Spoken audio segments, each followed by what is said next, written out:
తెలుగువారి వరాల స్వరాల జాలు మన బాలు. అదొక అలుపెరుగని గళం, అందులో స్వరరాగ గాన తలంపులే. ఆ స్వరపేటిక తలుపులెరుగని స్వరదేవళం, విసుగెరుగని విమల గళం. ఏమి ఈ వింత మోహం! రావే కావ్య సుమబాల, రావే కావ్య సుమబాల అంటూ 50 సంవత్సరాల క్రితం ప్రారంభమయ్యింది ఆ మధుర గాత్రం. శాస్త్రీయ సంగీతంలో లోతుపాతులు తెలియని ఒక సాధారణ గాయకుడిగా రంగప్రవేశం చేసి సహస్రాధిక గీతాలలోని శాస్త్ర మర్మాలను, పదసొంపులను, స్వరఛాయ విరుపులను, వయ్యారపు సన్నివేశాలతో శృతి కలపడం, లలితంగా పలకడం అన్నీ బాలుకు తెలుసు. అదొక విలక్షణ బాణి. ఇన్ని వేల పాటలు విన్నాక బాలు ఏ పాత్రధారికి తన గాత్రం అందించలేదు అనే సందేహమే రాదు. స్వరాభిషేకం, పాడుతా తీయగా అంటూ పాటకు పంచామృత సేవలు చేసిన ఘనత మన బాలుదే. 70వ దశకం నుంచి పాటను కొత్త పుంతలు తొక్కించి అటు గత తరాలకు ఇటు యువతరాలకు వారధిగా నిలిచింది ఆ గాత్రమే. పేరుకు బాలసుబ్రహ్మణ్యం, నిజానికి బహుముఖ కళాగ్రగణ్యం.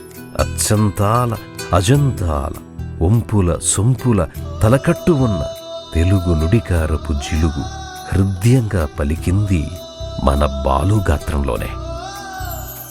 బాలు పాడిన కొన్ని పాటలు వింటుంటే సప్త స్వరాలు పాదరసంలా ప్రవహించినట్లు, హేమా శ్రీకృతి హిమగిరి రూపమైనట్లు, కృష్ణమందిత రాధ తన్మయం చెందినట్లు, సప్త స్వరాలకు షోడశోపచారాలు చేసినట్లు, పంచముఖ పరమేశ్వరుడు పరవశించినట్లు, గీర్వాణి ముంగురులు గాంధార స్వరాలు పలికినట్లు, సప్తమాతలు సప్త ద్వీపాలలో సప్త స్వరాలు సంచరించినట్లు, శతతంత్రీ వీణలు ఏకాదశ శివసహస్రం వినిపించినట్లు, స్వరకంఠ నివాసిని శాంతిమంత్రాలు పలికినట్టు, నాదబిందు కళాధరి నవనీత రాగం పాడినట్లు, త్రినయనాలు లాస్యం చేసినట్లు, అరుదైన కోయిలలు అరుణరాగంతో అమరకోశం పాడినట్లు, నంది కాలి అందియలు నమకం పలికినట్లు, 108 ఉపనిషత్తులు వేదపనస వినిపించినట్లు, కంచిలో చిలుకలు కిలకిలా స్వరాలు పలికినట్లు,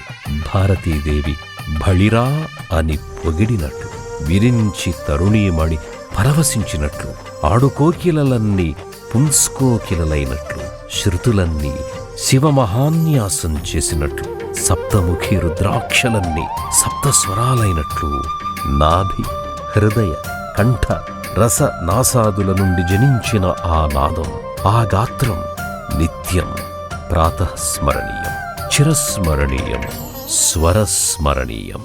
నీ పాటలు పుంభావ సరస్వతికి పూర్తి నిర్వచనాలు, పసికూనలకు హాయిగొలిపే లాలి చోలలు. వీరి పాటలు శృతిలయలకిచ్చే నిత్యరాగ తాంబూలాలు. వాగ్దేవి గళమున బాలు పాటలు ముత్యాల సరాలు. తెలుగువారికి దొరికిన అరుదైన స్వరాల జాలు మన బాలు.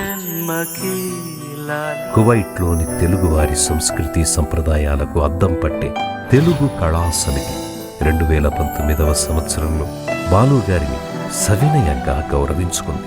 ఆ మధుర స్వరం నుండి జాలువారిన గాన సుమాల గుబాళింపులు ఇప్పటికీ మేము ఆస్వాదిస్తూ స్మరించుకుంటున్నాం.